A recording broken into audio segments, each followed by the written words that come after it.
So a great question that we get asked often is what happens if we file our corporate taxes late? So the first part is let's talk about the deadlines. So any balance owing is due within 90 days of your corporate year-end date. So for example, let's say it's March 31st. March 31st is your year-end date.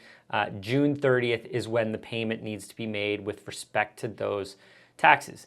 Now, at the same token, even though that's a 90-day window, we have 180 days or 6 months to file our corporate tax return from that year-end date. So again, March 31st, our year-end filing date is September 30th.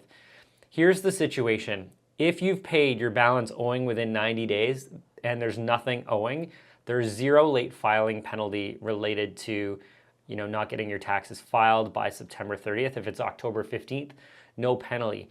If you choose to not make the payment that's owed at that 90-day period and it's still owing at filing deadline, you would have a late filing penalty. And the penalty is essentially 5% in the initial month plus 1% per month following. So every month you're late, you get hit with another penalty. As you can imagine, 5% on the overall balance owing could be a fairly substantial amount of money. So we want to avoid that altogether.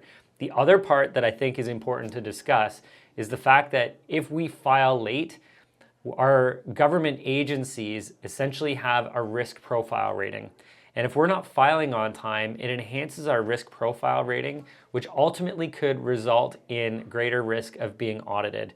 So we want to always make sure that we're filing on time. It increases the risk. It also comes with penalties. With working with the right professionals, none of these should be an issue as long as you're keeping your bookkeeping up to date. So that is the risk of filing late and the outcomes related to late filing as well.